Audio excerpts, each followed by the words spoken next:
gostaria de agradecer imensamente a presença do Dr. Orlando Costa Dias aqui no nosso estúdio. Ele que vai falar de um tema muito importante, que é a coluna vertebral e as várias doenças que acometem a coluna. Orlando, eu gostaria que, para iniciar o nosso programa, você nos explicasse a importância da coluna vertebral para a estrutura do nosso corpo humano. Bom, primeiramente agradecer o convite, fiquei lisonjeado com o convite. Muito obrigado. Bom, a coluna, ela é uma estrutura interessante, uma coisa que de Deus mesmo, porque você percebe a vértebra, ela começa na lombar bem grande, bem poderosa, e depois ela vai ficando mais delicada até chegar na coluna cervical. Ela dá sustentação para o corpo e ela dá proteção para a medula, que é onde passam todos os nervos dentro daquela estrutura que é a vértebra. Eu trouxe uma vértebra aqui, mostrar para vocês. Tem a vértebra e dentro dela, protegida por todos os lados, os nervos. Tá certo? Certo. Então isso daqui, e entre uma vértebra e outra, você tem o disco, o famoso disco intervertebral. Orlando, eu acho difícil quem nunca teve uma dor nas costas. Ou dor no pescoço, ou dor lombar, ou torácica. E vou contar uma coisa, depois de uma determinada idade, é nos três que dói. Uma noite mal dormida, o pescoço dói as costas e é região lombar. Nós que às vezes ocupamos uma mesma posição durante horas operando, chega no final do dia, as costas estão miando mesmo de tanta dor. Dá para você nos dizer quantos % da população são acometidos por dor nas costas? Eu costumo dizer que tem as pessoas que já tiveram dor, as que estão com dor e as que terão dor. Ou seja, 100% da população.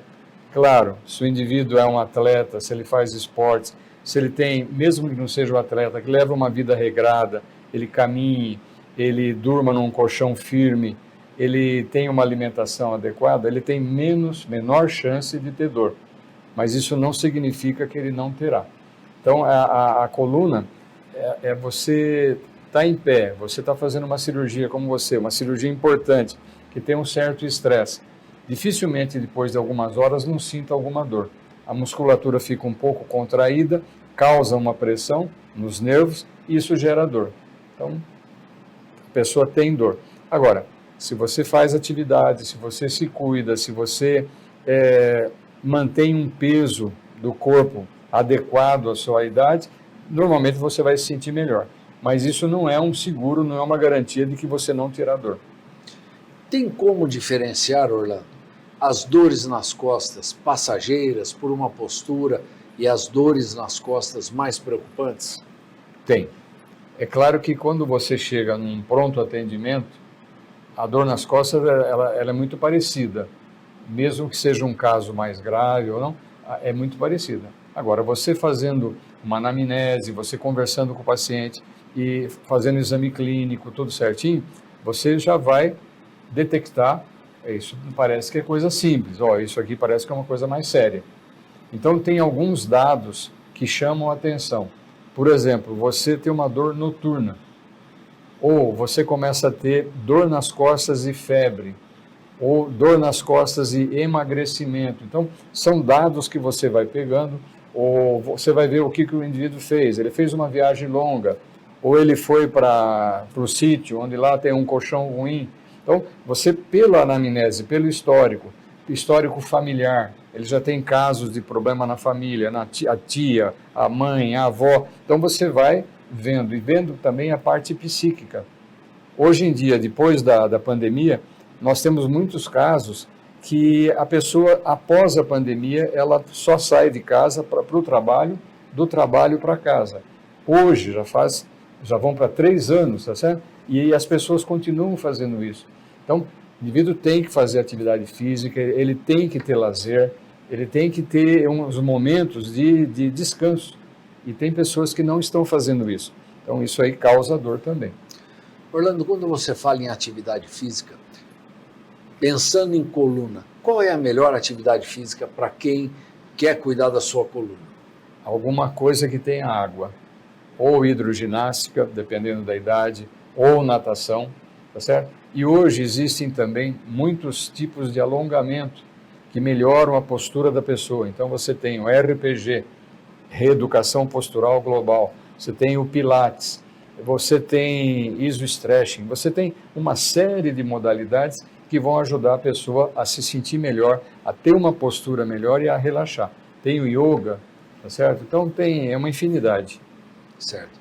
Fisioterapia para dor nas costas funciona bastante? Funciona. Agora, eu costumo passar 10 a 20 sessões. Não melhorou com 10 a 20 sessões, não adianta fazer 50. Aquele número não melhorou, pode esquecer e passar para outro degrau, vamos dizer. Orlando, eu gostaria até de dar uma compartimentada na coluna. Dores lombares. Quais são as causas mais frequentes de dor lombar? A dor lombar, se você trabalha sentado, normalmente é a posição que você fica sentado. Pessoas que gostam de um sofá. Ah, mas é um sofá super sofisticado. Normalmente isso é causa de dor. Esforço físico. Hoje tem pessoas que fazem atividade de alto impacto. Alto impacto igual dor lombar. Agora, você tem que diferenciar, por exemplo, uma cólica renal da dor lombar. Às vezes a pessoa tem uma diferença de uma perna para outra, isso dá dor lombar. E mesmo o estresse, tensão, costuma dar dor lombar. Você falou de um caso interessante. Eu tenho um Sim. amigo que, inclusive, passou com você e falou que ele tinha dores lombares que não tinham que melhorar. E um dia, você examinando ele, você percebeu que ele tinha uma perna mais curta que a outra. Você passou uma palmilha para ele e ele nunca mais teve dor nas costas. Realmente isso é comum? Isso é muito comum. Dificilmente passa um dia que eu não tenha um paciente com a gente chama de assimetria. E a pessoa não tem a noção. Ela convive com aquilo ali, ela olha no espelho, está tudo bem. E às vezes uma diferença pequena causa um grande transtorno na coluna. Então eu tenho casos que a pessoa já tinha feito exames caríssimos, já tinha feito uma série de atividades, aí você coloca a palmilha, resolveu o problema da pessoa. E as dores torácicas? Quais são as causas mais comuns dessas dores torácicas? Fica mais ou menos parecido com a dor lombar, mas a dor torácica ela pode vir de um desvio que existe na coluna, ou então a gente chama de escoliose, ou então uma cifose, que é o indivíduo que vai ficando corcunda. E às vezes essa dor torácica ela tem alguma relação com o pulmão. Então você tem que saber também diferenciar. Será que é o pulmão que está dando essa dor? Será que não é um problema no coração? Então você tem que ir pegando. E às vezes a pessoa tem simplesmente uma nevralgia, uma raiz nervosa que fique inflamada. Então você tem que ir diferenciando tudo isso. Eu tive uma dor torácica há uns 6 meses atrás e já fazia 2, 3 dias que eu operava sempre na mesma posição, sempre. Eu acho que a tensão que deu ali no trapézio, mas pegou de um lado que eu tive que parar e tomar uma injeção de anti-inflamatório para continuar trabalhando de tanta dor. Muitas vezes essas dores são incapacitantes, mas você não consegue continuar trabalhando, Orlando. Com certeza. Já atendi pacientes, hoje eu atendi um paciente que ele tem um problema, ele teve uma embolia. Ele fez um procedimento cirúrgico e logo após esse procedimento cirúrgico, não era procedimento do coração, e ele teve no pós-operatório uma embolia. E ele tem uma dor torácica terrível. Aí nós fomos pedir, a embolia já foi resolvido o problema e tal, mas ele pulmonar. Ele tem algumas atelectasias, a gente chama bronquiectasia. Então aquilo ali que está causando a dor. Então falei, olha, o seu problema não é coluna, o seu problema você vai ter que procurar um pneumologista. Então você tem que ser um pouco detetive para saber, essa dor é isto ou essa dor é aquilo. E claro, você tem os exames subsidiários. Então você sempre faz uma radiografia, ou uma tomografia, ou uma ressonância, para você chegar ao diagnóstico. Orlando, e as dores no pescoço? O que é mais comum de dor no pescoço? Postural? O que realmente leva o indivíduo a ter essas dores? Eu diria que o mais comum é o estresse. Também após a pandemia aumentou muito o número de casos de pessoas com dor cervical. Às vezes a pessoa tem tanto estresse que ela inverte a curvatura normal, a curvatura fisiológica da coluna cervical. Então a gente fala uma inversão da lordose. E tem muito torcicolo. O indivíduo chega, doutor, eu não consigo mexer o pescoço. Ou se consigo, mexer com muita dor. Às vezes tem até dificuldade para dirigir, tem dificuldade para assistir, para pegar o celular. Então, o mais comum, no meu modo de entender, é realmente o estresse. E, claro, problemas de postura, problemas no trabalho, a altura do monitor, do computador, um pouco mais alto, um pouco mais baixo. Então, você tem que ir adequando a posição do teu trabalho à sua ergonomia. Exatamente. Pessoas que veem televisão deitada, pessoas que ficam com o celular na cama, então isso aumenta muito, fica numa posição, está acostumado a ficar olhando aqui, ou é destro, vou digitar com essa mão, fico ou às vezes até com o telefone aqui no pescoço, isso é muito comum. Certo. Dores crônicas, Orlando, podem ser degenerativas ou até mesmo dores congênitas. Sim. Inflamatórias, psicológicas. Eu gostaria que você explicasse um pouquinho de cada uma delas, essas dores crônicas. Tá. Às vezes você vai se habituando a uma dor. Surge uma dor, passa no médico, não, isso aí não é nada, isso é contratura muscular. E na verdade você está desenvolvendo uma artrose. A artrose é a articulação que começa a como que degenerar, começa a enferrujar. E isso vai causando uma dor constante. A gente fala uma dor que não é muito grande, que você não precisa ir num pronto atendimento. Você toma um anti-inflamatório, toma um analgésico e vai tocando. Mas aquilo ali pode realmente ser um envelhecimento que está acontecendo na sua coluna. Então, coisas assim, você ter dificuldade para manobrar o carro, você ter dificuldade para pegar um objeto no chão, tudo são coisas que tem que chamar a atenção da pessoa. Falar, opa, peraí, eu fazia isso até ontem, hoje eu não estou fazendo. Então você buscar que você pode estar com uma artrose. Essa artrose pode ser na coluna, pode ser às vezes interligada com uma artrose no quadril, uma artrose no joelho. Então o médico que vai chegar a essa conclusão, o que está acontecendo. Existe também um envelhecimento das articulações e do disco entre uma vértebra e outra. Então a gente chama de discopatia.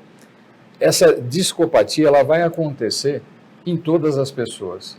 Indivíduo com mais de 60 anos, ele vai desenvolver, com certeza, uma diminuição do disco. Então, quando você faz um exame, o disco vai ficando escuro. Ele está desidratando. Assim como desidrata a pele, você começa a ter ruga, começa a ter fios de cabelo branco, a coluna também vai envelhecendo.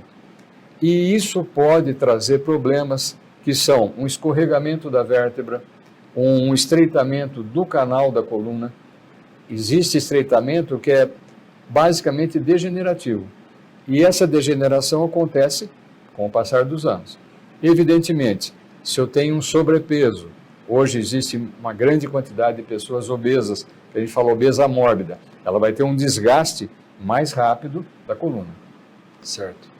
Orlando, muitas vezes a gente escuta o pessoal falar em hérnia de disco, que era o que você estava dizendo.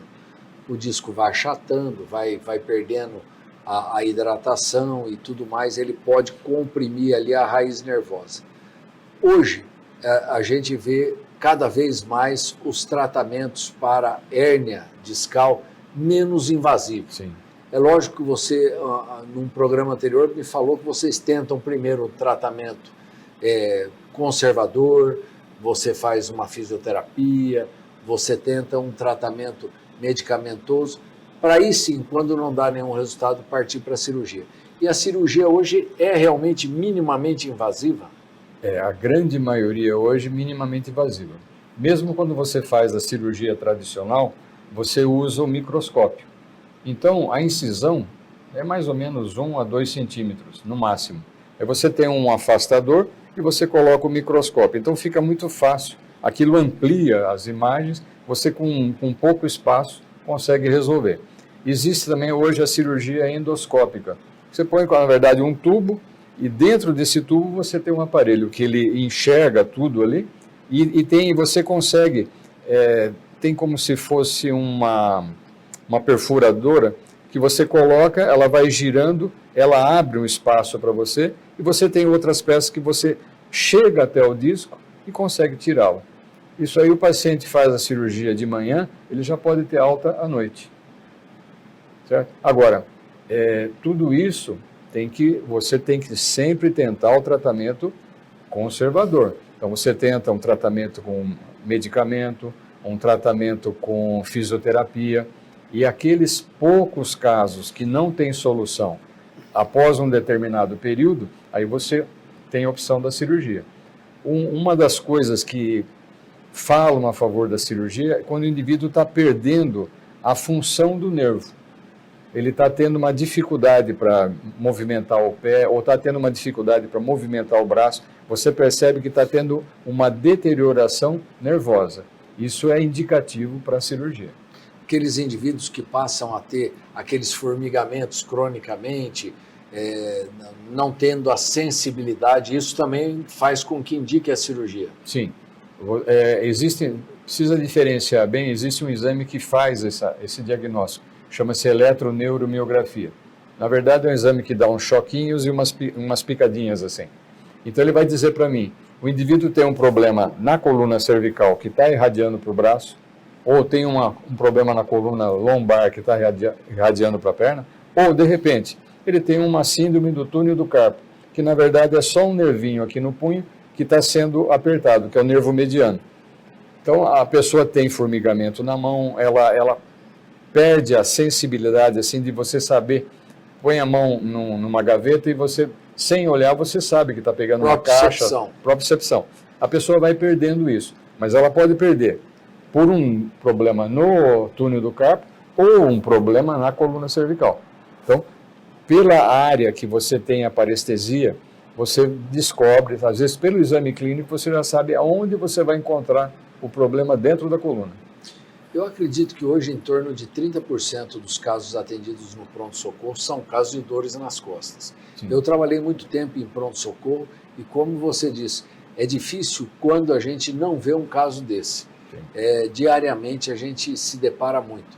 Ou pelo pessoal que realmente trabalha braçal, ou o pessoal que tem uma vida sedentária, ou até os atletas aí de fim de semana, que realmente acabam, de alguma maneira, trazendo como consequência a dor nas costas. Recentemente eu vi alguns tratamentos, Orlando, para denervação facetária. O que é isso? Eu sei que o pessoal muitas vezes opera de hérnia de disco ou não opera, vai lá, faz a denervação, não precisa operar. Como funciona isso? A denervação, você tem uma área na coluna que você tem uma artrose localizada. Aquela articulação, ela cresce um pouquinho, é como se ela estivesse enferrujando. E você, pelo exame clínico, pelo exame de imagem, você chega à conclusão que o problema está localizado num ou dois pontos. Você faz a denervação, você injeta, tem que fazer sob anestesia, mas você marca esses pontos, você usa um intensificador de imagem para localizar o ponto onde você deve fazer essa infiltração. E você coloca aquilo ali, o paciente tem uma melhora muito grande, mas alguns pacientes têm uma melhora por um período curto.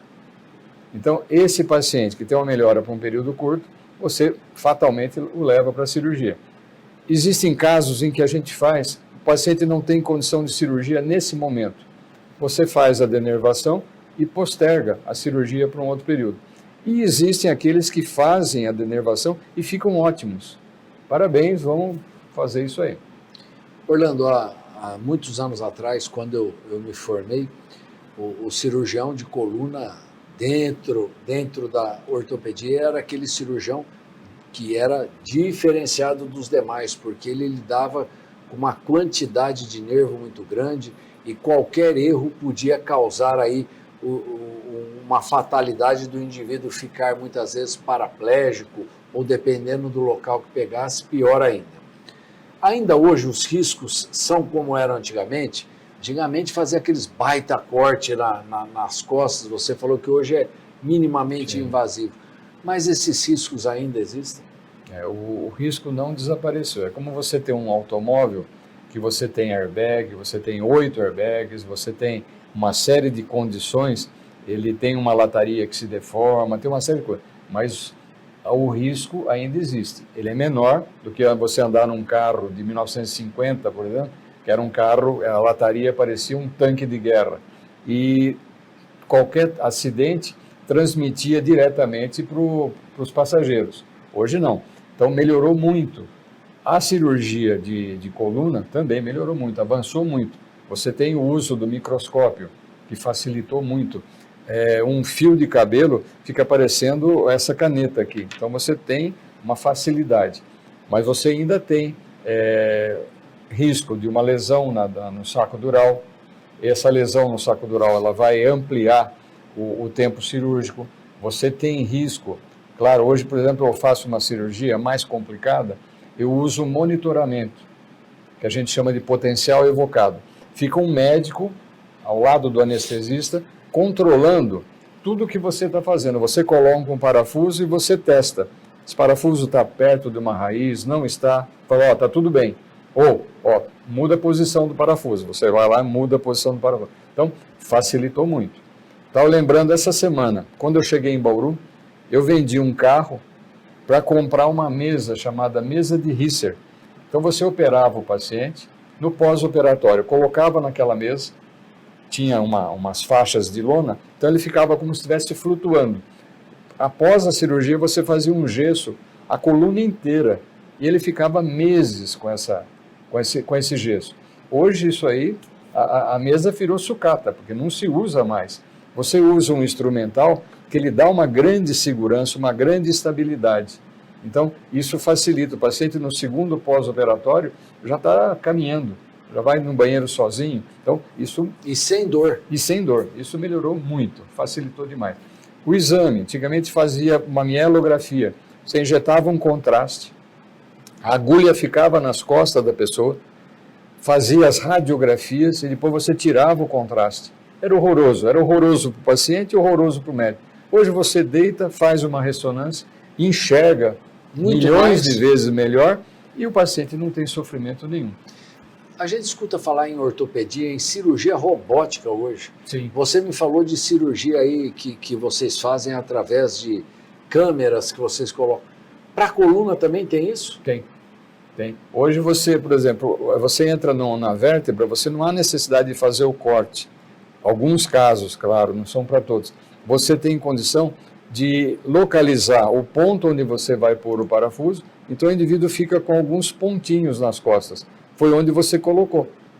E você passa a haste por esses parafusos, tudo à distância. Você praticamente não põe a mão no paciente. Na verdade, o risco diminui muito e a precisão aumenta muito da cirurgia. Com certeza. E hoje nós temos esse robô aqui em Bauru para fazer esse tipo de cirurgia? Não, para a cirurgia de coluna ainda isso exige um treinamento imenso e nós não fazemos isso ainda. Mas é questão de meses, daqui a pouco, o paciente não aceita mais ser operado tradicionalmente. Ele vai querer a cirurgia sempre minimamente invasiva. Que bacana. Orlando, eu acredito que nós tenhamos falado aí de uma maneira bem genérica a respeito de dor nas costas, os vários tratamentos, as várias inovações tecnológicas aí que vocês usam para a cirurgia minimamente invasiva com um resultado muito melhor. Mas mesmo assim eu gostaria que você deixasse uma mensagem para o nosso telespectador para que ele tivesse aí uma noção de quando procurar ou quando tomar um remedinho em casa para dor nas costas. Bom, primeiramente eu queria dizer que a coluna ela é uma obra de arte. E é uma obra de arte, ela tem extrema resistência, mas ao mesmo tempo ela é delicada. Então, cuide bem dessa coluna. Não mergulhe em água rasa. Se for andar num veículo, sempre com o cinto de segurança. não fazer esforço exagerado, evitar esportes de alto impacto. Então, são pequenos cuidados que você tem com a sua coluna, que ela vai trazer benefícios pela vida toda, ela vai te proteger a vida toda. Agora, é interessante também você não ganhar peso, você se cuidar sempre, você ter uma alimentação adequada, você não abusar para nada. Tá? Então, às vezes eu falo para o paciente, não use muito sal e não use muito açúcar, se mantenha na média. Certo. Olha, eu gostaria de agradecer imensamente a presença do Dr. Orlando aqui. O Orlando, quando vem, dá aula aqui e a gente aprende muita coisa acerca desse assunto. Tenho certeza que você, nosso telespectador, também. Mas já fica aqui o convite para o Orlando voltar outras vezes aqui. Vamos falar de outros assuntos aí mais específicos, mas eu tenho certeza que quando voltar vai realmente dar outra aula aqui, todos nós aprenderemos. Eu particularmente aprendo muito, viu, Orlando? Obrigado. Eu estou numa área muito específica e quando trago aqui o Orlando para falar de coluna, o Roger para falar de quadril, o Marcos para falar de ginecologia, obstetrícia, eu estou sempre reavivando os nossos ensinamentos lá de trás da época de faculdade e aprendendo coisa nova também. Eu gostaria de agradecer você, nosso telespectador, e convidá-los para que na semana que vem estejamos juntos aqui para mais um Prever Saúde. Tchau.